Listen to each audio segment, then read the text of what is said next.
Breaking news చూస్తున్నారు. శత్రువుకు శత్రువు మనకు మిత్రువు అన్న పాత సామెతను ఇప్పుడు భారతదేశం చాలా చక్కగా ఫాలో అవుతున్నట్టు తెలుస్తుంది. అయితే పహల్గామ్ లో జరిగిన ఉగ్రదాడి తర్వాత ఇప్పుడు పాకిస్తాన్ కి శత్రువుగా ఉన్న దేశాలన్నిటినీ ఇండియా కలవడం జరుగుతుంది. దౌత్యపరంగా వాళ్ళతో వెళ్లి కలవడం, మరింత స్నేహం మరింత ఫ్రెండ్లీగా వాళ్ళతో కలవడానికి ప్రయత్నిస్తుంది. ఈ నేపథ్యంలో పాకిస్తాన్ కు మరింత సమస్యలు ఎదురయ్యే అవకాశం కనిపిస్తుంది. అయితే ఇప్పటికే పహల్గామ్ లో జరిగిన ఉగ్రదాడి తర్వాత భారతదేశం ఎన్నో కీలక అంశాలపైన దానికి సంబంధించి పాకిస్తాన్ ను ఎలా దెబ్బతీయాలి అనే కోణంలో కూడా ముందడుగు వేస్తుంది. అయితే సరిహద్దు వెంట కాల్పులతో, కవ్వింపు చర్యలకు, అదేవిధంగా చొరబాట్లతో భారత సహనాన్ని పరీక్షిస్తున్న పాకిస్తాన్ ఇప్పుడు బైసారన్ ఉగ్రదాడితో మోదీ సర్కార్ సహనానికే పరీక్ష పెట్టింది. దీంతో ఇటు నుంచి కుదరనప్పుడు అటు నుంచి నరుక్కోరమ్మన్నట్టుగా ఇప్పుడు భారతదేశం ఆఫ్ఘనిస్తాన్ తో స్నేహపూరితంగా ముందుకు వెళ్ళడానికి ప్రయత్నిస్తుంది. సో ఈ నేపథ్యంలో పాకిస్తాన్ మరింత సమస్యలు ఎదుర్కొనే అవకాశం ఉంది. ఎందుకంటే ఇప్పటికే ఆఫ్ఘనిస్తాన్ పలుసార్లు పాకిస్తాన్ పైన అటాక్ చేసింది. దీంతో పాకిస్తాన్ లో వణుకు పుట్టింది. సో ఈ నేపథ్యంలో ఇంకోసారి అంటే భారత్ కి సంబంధించిన డిప్లొమాట్స్ ఆఫ్ఘనిస్తాన్ కి వెళ్లి ఆఫ్ఘనిస్తాన్ లో పర్యటించారు. సో ప్రజెంట్ ఈ పర్యటన పాకిస్తాన్ లో మరింత భయాన్ని క్రియేట్ చేస్తుంది. సో దానికి సంబంధించిన బ్రేకింగ్ న్యూస్ చూస్తున్నారు. అయితే ఈ అంశానికి సంబంధించిన మరింత సమాచారం మా ప్రతినిధి శివ లైవ్ లో అందిస్తారు. రైట్ శివ, ఇప్పటికే పాకిస్తాన్ పై కొన్ని ఆంక్షలు విధించింది ఇండియా. అయితే ఈ నేపథ్యంలో ఇప్పటికే పాకిస్తాన్ భయపడుతుంది, ఎప్పుడెప్పుడు ఇండియా అటాక్ చేస్తుందా అన్న భయంలో ఉంది. సో అదే నేపథ్యంలో అగైన్ ఇప్పుడు ఇండియన్ డిప్లొమాట్స్ ఆఫ్ఘనిస్తాన్ లో పర్యటించారు. సో ఈ మొత్తం ఇష్యూని ఎలా చూడాలి, దీనికి సంబంధించి ఉన్న అప్డేట్స్ ఏంటి?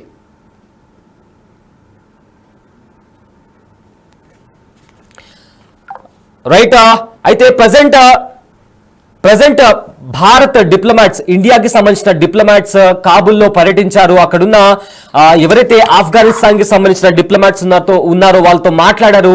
సో ఈ నేపథ్యంలో పాకిస్తాన్ లో మరింత భయం ఎక్కువైందని చెప్పుకోవచ్చు. అయితే ఇదే అంశానికి సంబంధించిన మరింత సమాచారం మా ప్రతినిధి శివ లైవ్ లో అందిస్తారు. రైట్ శివ, ఇప్పటికే ఇండియన్ డిప్లొమాట్స్ ఆఫ్ఘనిస్తాన్ లోని కాబుల్లో పర్యటించారు. అదేవిధంగా ఆఫ్ఘనిస్తాన్ డిప్లొమాట్స్ తో కూడా మాట్లాడినట్టు తెలుస్తుంది. సో ఈ అంశానికి సంబంధించిన అప్డేట్స్ ఏంటి? రైట్ సయ్యద్, పాకిస్తాన్కు రోజు రోజుకు మిత్ర దేశాల నుంచి వ్యతిరేకత వ్యక్తమవుతుంది. ఈ నేపథ్యంలోనే పాకిస్తాన్కు మిత్ర దేశాలు దూరం అవుతున్నారు. ఏదైతే పెహల్గామ్ ఉగ్రదాడి జరిగిన తర్వాత ఆఫ్ఘనిస్తాన్కు సంబంధించిన తాలిబాన్ మంత్రితో భారత అధికారులు ఆయనతో సంప్రదింపులు జరిపారు. సంప్రదింపులు జరిగిన తర్వాత ఇద్దరి మధ్య కొంత చర్చలు జరిగిన తర్వాత పాకిస్తాన్కు దూరం అవుతున్నట్లుగా కూడా అధికారికంగా వారి అధికార పార్టీకి సంబంధించిన పాకిస్తాన్ ప్రభుత్వానికి సంబంధించిన కొంతమంది నేతలకు తాలిబాన్ మంత్రి చెప్పినట్టుగా కూడా తెలుస్తుంది. ఈ నేపథ్యంలోనే మిత్ర దేశాలు అనేవారు రోజు రోజుకు పాకిస్తాన్కు దూరం అవుతున్నారు. అంటే భారత్ నుంచి సహకారం కూడా వారు కోరుతున్నట్లుగా కూడా తెలుస్తుంది. ఏదైతే పెహల్గామ్లో ఉగ్రదాడితో భారత్ తీసుకుంటున్న కఠిన నిర్ణయాల వల్ల ఇటు పాకిస్తాన్ అనేక ఇబ్బందులు ఎదుర్కొంటూ ఉంది. నీటి కష్టాలు, మరోవైపు ఆర్థికంగా కుదేలవుతున్న పరిస్థితి కనిపిస్తోంది. సైనికంగా సంబంధించి, యుద్ధానికి సంబంధించి సైనిక బలం సరైన బలం లేకపోవడం, సొంత దేశంలోనే అంతర్యుద్ధం కొనసాగడం, ఇదంతా కూడా ఉక్కిరిబిక్కిరి అవుతున్న నేపథ్యంలో మిత్ర దేశాలు కూడా దూరం అయితే బెటర్ అనే ఉద్దేశంలో దానిలో భాగంగానే ఇటు తాలిబాన్ మంత్రికి సంబంధించిన మన భారత అధికారులు ఆయనతో సంప్రదింపులు జరిపారు. ఈ నేపథ్యంలోనే పాకిస్తాన్కు మిత్ర దేశాలు దూరం అవుతున్నట్టు కూడా తెలుస్తోంది. అంటే పాకిస్తాన్కు తాలిబాన్ల మధ్య ఘర్షణ నేపథ్యంలోనే భారత్తో చర్చలు అనేవి కీలకంగా మారాయి. ఇక మొత్తం ప్రాంతాల మధ్య ఘర్షణకు తాము ఎప్పుడు మద్దతు ఇవ్వబోమని తాలిబాన్ విదేశాంగ శాఖ మంత్రి కూడా తెలియజేశారు. ఇక పెహల్గామ్ దాడి, ఇండియా పాకిస్తాన్ అంశాలపై ఛానల్కి ఇచ్చిన ఇంటర్వ్యూలో తాలిబాన్ మంత్రి అమీర్ ఖాన్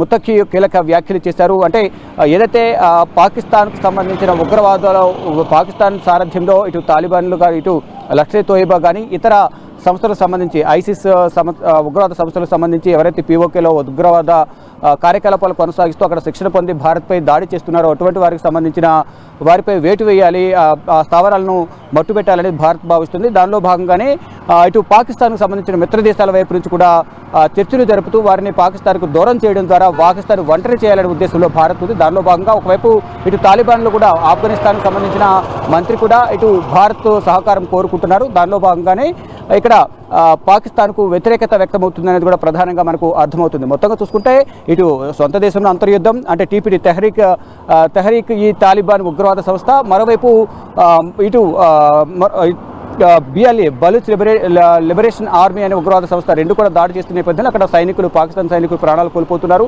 ఈ నేపథ్యంలోనే సొంత దేశంలో అంతర్యుద్ధం, మరోవైపు భారతదేశం నుంచి ఎప్పుడు అటాక్ మొదలవుతుంది అనేది వారు ఊహించలేని పరిస్థితిలో ఉన్నారు. మరోవైపు ఇటు మిత్ర దేశాలు కూడా దూరం అవుతున్న నేపథ్యంలో షాకుల మీద షాకులు అనేవి పాకిస్తాన్కు ఎదురవుతున్నాయి. ప్రజెంట్ మనం ఏదైతే కాల్పుల విరమణ ఒప్పందాన్ని ఉల్లంఘించి మాటిమాటికి పాకిస్తాన్ సైన్యం కాల్పులకు తెగబడుతుందో అక్కడ కుప్వారా సరిహద్దు ప్రాంతాల్లో మనం ఉన్నాం. ప్రధానంగా కుప్వారా, ఉరి, అఖ్నూర్ ఇతర ప్రాంతాల్లో కాల్పులకు తెగబడుతుంది పాకిస్తాన్ సైన్యం. దానిలో భాగంగా భారత సైన్యం కూడా ధీటుగా సమాధానం చెప్తుంది. ప్రజెంట్ మనం చూస్తున్నాం కుప్వారా బోర్డర్లో మనం ఉన్నాం. కుప్వారా బోర్డర్ నుంచి సరిహద్దు అనేది ఇంకొక 10 కిలోమీటర్స్లో ఉంటుంది. ఇది కుప్వారా ఎంట్రన్స్.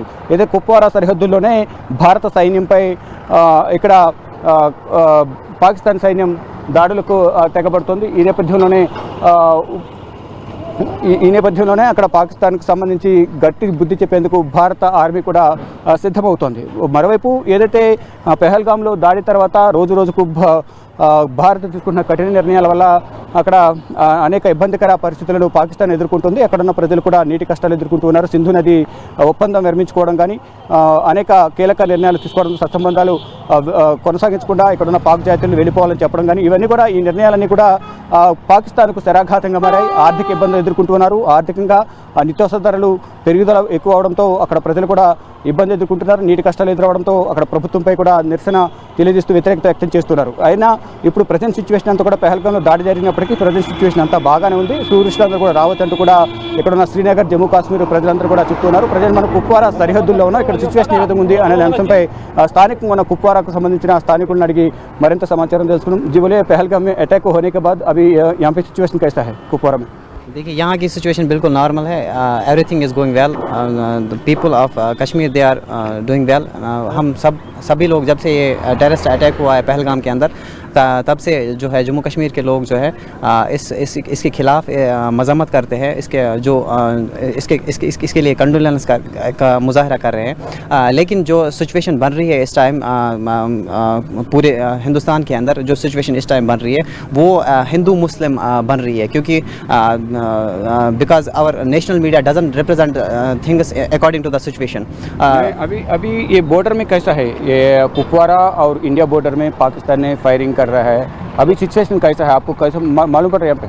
देखिए उतना तो हमें पता नहीं है क्योंकि बॉर्डर यहाँ ये बॉर्डर एरिया में आता है लेकिन बॉर्डर यहाँ से बहुत दूर है. बस हमें इतना पता है कि जो है सिचुएशन इज़ एस्केलेटिंग नाउ. दोनों तरफ से है जो है कुछ सीज़ फायर का वायलेशन हुआ है.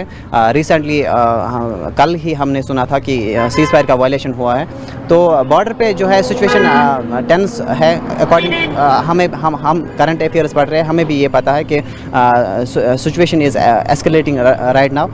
तो हम बस इतना कह सकते हैं कि एज अ कश्मीरी यूथ मैं बस इतना कह सकता हूँ कि we Kashmiri face every time we face consequences because of our national media, because of our Godi media, they don't represent things according to the situation. Attack होने के बाद ना पूरा टूरिस्ट लोग डर रहा है आने के लिए. ऐसे वालों को क्या बोलना चाहते हैं आप? सब कुछ नॉर्मल है अभी इधर? जी हाँ बिल्कुल अभी नॉर्मल है. Situation right now is totally absolutely normal here in Kashmir. और जो हमारे यहाँ पे हमारे यूथ जो है वो सपोर्ट करते हैं टूरिज़्म को. वो हमेशा उनके साथ शाना बशाना खड़े हैं. जो भी ये टेररिस्ट अटैक हुआ है पहलगाम के अंदर तो उसके ख़िलाफ़ हम बात कर रहे हैं. तो हर कोई कश्मीरी उसके ख़िलाफ़ कंडोलेंस का मुजाहरा कर रहा है, एहतजाज कर रहा है. ऐसा नहीं होना चाहिए था. लेकिन हमारा यहाँ पे इंडिया के अंदर ये कहीं ना कहीं सिक्योरिटी फेलियर का भी हम कह सकते हैं. इस पे जो हमारी रूलिंग पार्टी है, गवर्नमेंट है, जो उसके खिलाफ एक्शन होना चाहिए कि इतना बड़ा सिक्योरिटी फेलियर आखिर हुआ कैसे. 2000 टूरिस्ट अगर वहाँ पहलगाम में थे, सिक्योरिटी का इंतज़ाम क्यों नहीं था? अगर वहाँ पे 2000 टूरिस्ट आए थे तो approximately 9 lakh security forces are over here in Kashmir right now. तो पहलगाम में अगर टेररिस्ट अटैक हो रहा है तो 2000 टूरिस्ट वहाँ पे बैठे हैं तो सिक्योरिटी का इंतज़ाम होना चाहिए था और हम बस इतना ही कह सकते हैं कि दोबारा ऐसा कोई भी वाक़या पेश नहीं आना चाहिए। सिक्योरिटी का इंतज़ाम होना चाहिए। हर किसी की जान इम्पॉर्टेंट है, चाहे वो हिंदू हो, चाहे मुसलमान हो, चाहे कोई भी हो, किसी भी रिलीजन, किसी भी कास्ट का हो, हर किसी की जान इम्पॉर्टेंट है। किसी की जान, इनोसेंट की जान नहीं जानी चाहिए। तो हम बस इतना ही कह सकते हैं। మొత్తంగా చూసుకుంటే ఏదైతే పెహల్గాంలో ఉగ్రవాదుల దాడుల తర్వాత కాల్పుల తర్వాత సిచ్యువేషన్ అంతా కూడా నార్మల్గానే ఉంది. ఈ ఘటన జరగడం దురదృష్టకరం. అందరం కలిసిమెలిసి ఉందాము, హిందూ ముస్లిం అనే వేరియేషన్ తీసుకురావద్దు. ఇక్కడ అందరూ కూడా మళ్ళా టూరిస్టులు అందరూ కూడా రావచ్చు, ఇక్కడ ఉన్న ప్రజలందరూ కూడా మీకు స్వాగతం పలుకుతున్నారంటూ కూడా ఇక్కడ కాశ్మీర్కు సంబంధించిన కుప్వారా స్థానిక యువకుడు చెప్తున్నాడు. మరోవైపు ఏదైతే పాకిస్తాన్ ఒంటరి అయ్యే అవకాశాలు ప్రధానంగా కనిపిస్తుంది, మిత్ర దేశాలను కూడా దూరం అవుతున్న నేపథ్యంలో ఇటు తాలిబాన్ మంత్రి భారత్తో చర్చలు జరపడం, భారత్ సహకారం కోరుకోవడం, ఇదంతా కూడా పాకిస్తాన్కు కొంచెం ఇబ్బందికర వాతావరణం ఏర్పడుతుంది. మొత్తం కూడా మొదటి నుంచి కూడా పాకిస్తాన్ భారత్ తీసుకుంటున్న నిర్ణయాల పట్ల కొంత ఇబ్బందులు ఎదుర్కొంటూ ఉంది. మరోవైపు అంతర్యుద్ధం కొనసాగుతుంది, ఇటు సైనికులు కూడా దూరం అవుతున్నారు, మరోవైపు ఇటు మిత్ర దేశం కూడా దూరం అవుతున్న నేపథ్యంలో ఉక్కిరిబిక్కిరి అవుతున్న పరిస్థితి అయితే పాకిస్తాన్కు ఎదురవుతోంది. రైట్. అయితే శివ, ఇక్కడ ఒక ఇంపార్టెంట్ క్వశ్చన్ ఏంటి అంటే, ఇంతకు ముందు చూసుకుంటే మనము పాకిస్తాన్ ఇంకా తాలిబాన్ ఏవైతే ఆఫ్ఘనిస్తాన్ వాళ్ళు ఉన్నారో వీళ్ళిద్దరూ చాలా స్నేహపూరితంగా ఉండేవాళ్ళు. అండ్ ఆల్సో ఆఫ్ఘనిస్తాన్ కి కూడా ఉగ్రవాద సంస్థ అంటే ఉగ్రవాదులు ఉంటారనే ఒక ఐడెంటిటీ ఉంది. సో ఈ నేపథ్యంలో ఇప్పుడు ఆఫ్ఘనిస్తాన్ పాకిస్తాన్ తో విభేదిస్తుంది, బట్ ఇండియాతో ఫ్రెండ్లీగా ఉండాలని చెప్పి కోరుకుంటుంది. సో దీని మొత్తం మీద చూసుకుంటే ఆఫ్ఘనిస్తాన్ కి ఏం లాభం జరగవచ్చు అంటారు? రైట్. ఇక్కడ పాకిస్తాన్కు ఆఫ్ఘనిస్తాన్కు ఇటు తాలిబాన్ల మధ్య అంతర్గత విభేదాలు ఉన్న నేపథ్యంలోనే భారత్కు సహకరించడం కానీ, భారత్తో స్నేహం కోరుకోవడం కానీ ఆఫ్ఘనిస్తాన్ ప్రయత్నిస్తోంది. అంటే కొంత ఇటు ఆఫ్ఘనిస్తాన్ పాకిస్తాన్ పక్కపక్కన దేశాలు అయినప్పటికీ కూడా పరస్పరం మొదట వాడు స్నేహపూర్వకంగా ఉన్నప్పటికీ ఇద్దరి మధ్య కొంత అవగాహన లోపం కానీ, అభిప్రాయ భేదాలు రావడం ద్వారా కొంత వారు అంతర్గతంగా కూడా ఘర్షణ నెలకొని ఉన్న నేపథ్యంలో కొంత దూరం అవుతున్నట్లు కూడా తెలుస్తుంది కమ్యూనికేషన్ గ్యాప్ వల్ల. మరోవైపు ఏదైతే భారత్ లాంటి పెద్ద దేశంతో కయ్యం పెట్టుకోవడం అనేది వారికి అంతగా మనకు అనుకూలించకపోవచ్చు, మనకు కూడా ఎఫెక్ట్ పడే అవకాశం ఉంది అనేది కూడా ప్రధానంగా వారు భావిస్తున్నారు. దానిలో భాగంగానే పెహల్గాంలో ఉగ్రదాడి జరిగిన తర్వాత భారత ప్రభుత్వం తీసుకున్న కఠిన నిర్ణయాలు పాకిస్తాన్కు శరాఘాతంగా మారుతున్నాయి. ఈ నేపథ్యంలోనే ప్రభుత్వం పట్ల కూడా తీవ్ర వ్యతిరేకత అవుతుంది. మరోవైపు పాకిస్తాన్ భారత్తో యుద్ధం చేసేందుకు మేము సై అంటూనే అక్కడ పాకిస్తాన్ బోర్డర్లో ఉన్న జెండాలను తీసేయడం కానీ, మరోవైపు అక్కడ ఉన్న చెక్ పోస్టులు ఖాళీ చేసి సైనికులు వెళ్ళిపోవడం, ఆర్మీ మేజర్లు రాజీనామా చేయడం, మరోవైపు సైనికులు కూడా రాజీనామా చేయడం, ఆర్మీ చీఫ్ అందుబాటులో లేకపోవడం, ఇటు పాక్ ప్రధాని ఆసుపత్రి పాల్గొవడం, ఇవన్నీ కూడా మైనస్లకు మారిన నేపథ్యంలో ఇప్పుడు భారత్తో యుద్ధం చేసి పాకిస్తాన్ గెలిచే అవకాశం లేదు. కాబట్టి పాకిస్తాన్కు ఎంత దూరంగా ఉంటే అంత మనకు మంచిది అనే యోచనలో ఉంది. దానిలో భాగంగానే భారత్ సహకారం అయితే ఇటు ఆఫ్ఘనిస్తాన్ కానీ తాలిబాన్ మంత్రి కానీ కోరుకుంటున్నట్టుగా కూడా తెలుస్తోంది. Right. Thanks for the update Shiva. అయితే ఇప్పటికే పాకిస్తాన్లో అంతర్గత యుద్ధంతో తోచని పరిస్థితుల్లో పాకిస్తాన్ ఉంది. సో ఇప్పుడు మళ్ళీ భారత్ ఇంకా ఆఫ్ఘనిస్తాన్ ఇద్దరు కలుస్తున్నారు, స్నేహపూర్వకంగా ముందుకు వెళ్తున్నారు అన్న పరిస్థితిలో పాకిస్తాన్ మరింత భయపడే అవకాశం ఉంది. అయితే భారత్తో కలిసి ఆఫ్ఘాన్ తాలిబాన్లు తమ సరిహద్దు వెంట ఎలాంటి దారుణ దాడులకు తెగబడతారునని పాక్ చాలా భయపడుతున్నట్టు తెలుస్తుంది.